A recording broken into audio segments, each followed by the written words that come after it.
I think the reason most people get into photography at the end of the day is really that they just love their family so much. My husband had his birthday recently, and I challenged my kids to make gifts for him. So they made him a love jar, which was a mason jar full of little notes that were things that they liked that he did. And then my daughter made this airplane, and in this picture you can see it says awesome on the side, and that's just a word that's near and dear to my heart. I say awesome for everything. And I love how in this picture you see the dogs are so tired. The one on the right, that's Jasper, and he's asleep. And this is during the party we were having for my husband. It's just so heartwarming. It's moments like these that are the fabric of our family. And that's why I believe that you're the best person to be the photographer for your family, because you're there every day. Hi, I'm Jen Danielle with Everyday Snapshots. Before we get started, I want to address that title, How to Take Perfect Pictures.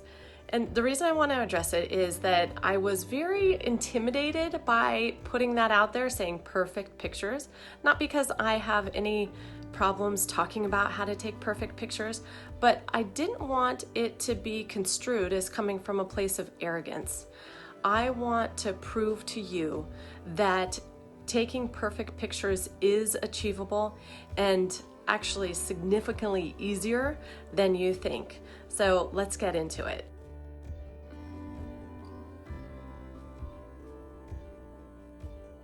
We are going to jump into the content now, and that is how to take perfect pictures. Please excuse the headphones. Shouldn't have tapped those. Just want to help decrease the background noise, dogs barking, somebody mowing the lawn next door, and the kids all over the place. So we are going to get into it. How to take perfect pictures. Oh, and will this advance for me? Right. Whoop. So you're going to start out with defining your goal. And this is, when I started photography, I thought this was so just pretentious. Why do I need a goal for my pictures? I want them to be of my kids. That's what I want. But the reason you need a goal is to avoid frustration. What I would do is take pictures and then say, these are not turning out how I want. But I didn't define what I wanted first. And so then it was very hard to get it, but I knew I was unsatisfied. So define what you want. Portraits or candids, could be a mixture of both, everyday moments. And if you don't know, go over to Instagram or Pinterest and start searching for the types of pictures that you like. Make a pin board or screenshot those and start to cultivate what is it that you like about photography, about kids' pictures, the types of moments that you want to capture. My goal is to take clean, classic storytelling photos that have an emotional impact and are enjoyed by me and my family. So let me break that down. First, with the clean piece. Clean is talking about color, the composition, only including what I need to have in the composition to tell the story. Clean being that the colors are right. It doesn't look yellowy or green. Got a lot of green foliage around here. Classic is something that is that not contrived. It doesn't look like it's going to be out of style in the future. And especially with editing, there are a lot of different techniques that people use, and that they look really cool. They're just not for me. I want something that's classic and that's going to stand the test of time. And then next is storytelling. I love being able to pick up a picture and just go back to that memory and understand the whole story, the whole scene of what was going on. And then the emotional impact. I'm just looking at some pictures around the computer here, and they tug at my heart. I love that. They fill me up. And then finally, it's being enjoyed by me and my family. Well, I get to enjoy these pictures because I'm looking at them all the time. I look at them, I process them, I do things to them. But then the piece is sharing them with others. And so making sure that I get them out to other people, whether it's social media or photo gifts or things like that. So that is my goal with my photography.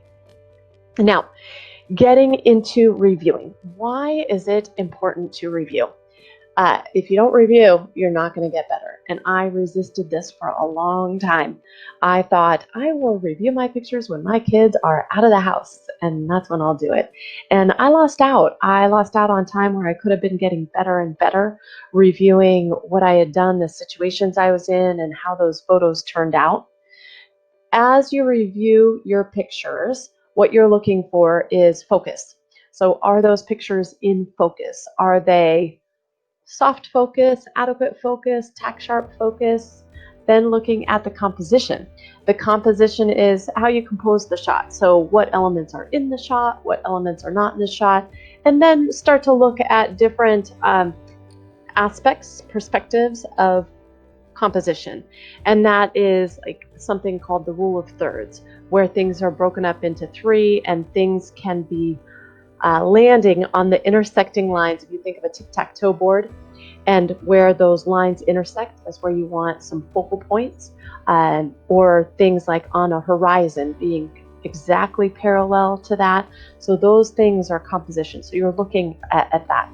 Then border mergers and mergers in general. So a merger is where you have something unappealing hitting something else that is appealing. So for example, you might have a light post coming out of someone's head, or what a situation I'm in recently is on our back deck, we have a nice tent, but that has a pole and that is constantly in somebody's head and it's just not attractive. The other piece is border mergers of how people's hands or feet or legs can be cut off in a photo. And it just looks so much better to have either intentionally included the whole leg, or maybe cut it off right below the shorts, or somewhere underneath their hands if their hands are down in a kind of portrait style shot. And then finally, looking at duplicates. So as you're going through the review, you're looking at how many do I have of a certain scene, or how many do I really need of that scene to tell that story and spark that memory. So I know I was guilty of having a million shots of the same exact scene, kids playing in the snow. And then it's like I couldn't get rid of any of them. And now I look back and I say, oh my gosh, I had a million photos, and it just got overwhelming. So the better approach is to look at those and review those and delete the ones that you don't need because you've already captured it. So that is the importance of reviewing. Next is getting on, hold on. Okay, define, reviewing, and now sharing. Once you've got your photos in a good spot, you're going to organize them. And I use Lightroom. I used Google Photos for a long time. I just graduated into Lightroom and I really enjoy that. Next is making sure you back them up. I can't stress this enough.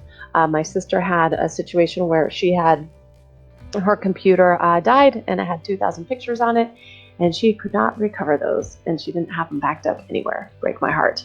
So what I do is my husband thankfully has a server set up in the house. You don't need to do all that, but our offsite storage is just with Shutterfly, and that is simple. You can just upload them. You can upload them from your phone to Shutterfly, and they will keep an unlimited number of photos for you, and their servers are backed up.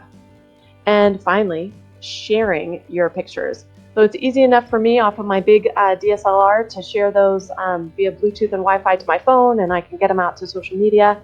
And I share them, of course, via text and things like that. But then I do take the time and make photo books. My kids love looking at old photo books of themselves, family trips, and these trips that we've repeated over time. They can see how they used to do some things that were more for little kids, and now that they're a little bit bigger, they're doing bigger kid things. So it's cute to see them look back on their life already, even though they're still young kids. They can have that perspective, and that's a lot of fun just to see them enjoying those pictures.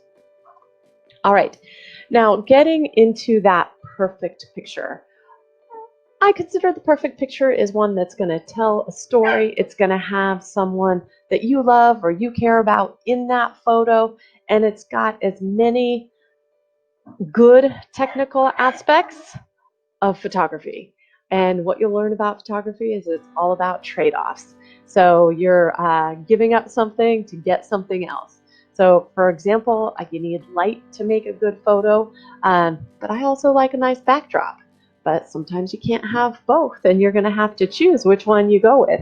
And I used to go with the backdrop, but I have learned painfully that it's light that makes a good photo. So it doesn't matter how pretty that scene is. If you don't have the right light, it's not turning out for you.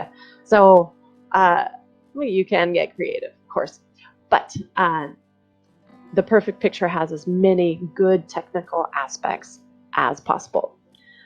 Moving on, here is a perfect picture that to me is emotionally perfect. Here on the left, that's my daughter Audrey, and she is here at Disney, and we're on a roller coaster right there in the morning, and you can see she's happy. But you can also see it's soft focus, and it's got some what's called lens flare on the eyes there. Those are those little white oddly shaped things. And then I love the lens flare that's in the bottom right hand side of that picture. I just think it's cool that the sun coming over that ride right there, it just looks really neat. I love this shot. It's not perfect, but it is emotionally perfect. And then over on the right hand side, this was my mom in the little paddle boat, and then Charlie, who's got the fish, and my other son Owen is on the right hand side. This one is technically perfect. You look at the focus, it is nailed. Couldn't be any sharper. The colors are right on. The horizon is perfectly level. There are only the details in the photo that you'd want to include in the photo. My mom has a lot of things, and so sometimes it's a challenge to get those things out of the frame. So here it just looks like a beautiful setting. They're on this pond that it's kind of gross, but it is pretty. So that is the technical aspects. And then the emotional aspects of this one, I love it. I love that Charlie's caught the fish, but he doesn't know what to do with it. He can't bear to touch it, and so my mom's there with the paddle boat to save the day, and she's gonna touch that fish and get the hook out of it. And meanwhile, Owen is looking on. He's definitely hot. It's a hot day. Probably a little skeptical of this situation. So that one, to me, is technically and emotionally perfect. So I hope with that you can see that it is possible to create the perfect picture. You just got to put in a little bit of work and start first with your goal of what you want to capture. Write that out, spend some time with it, wrestle with that, then and get it nailed down so you know what you're going after, and you'll be setting yourself up for success with that. Then you want to be reviewing your pictures. As you review them, you're going to get better and better because you're going to see what you like, what you don't like, how to get them better, and then share them out. Bring that joy back. You look at them, let your family look at them, and then you are looking at the perfect pictures, these emotionally perfect pictures, these technically perfect pictures, and boy, it's magic when it all comes together. Got a little choked up on that, but it really is. It's awesome. I just love seeing these kinds of pictures that you're looking at on the screen. The emotionally perfect. Then there's nothing sweeter than that one on the right. All right. So that is the lesson about how to create a perfect picture. And now I want to encourage you to get the Everyday Quick Start 7 video series. This is a series of 7 videos. They're about 10 minutes each, and they're going to walk through the fundamentals of photography, get you started on your journey there. What you'll do is enter your email address, and we'll get you access to those pictures. I know you don't believe me right now, so just go ahead and see for yourself. These videos are absolutely free. Just enter your email address below and click the link, and then we'll send you access to those videos. All right? I look forward to seeing you soon.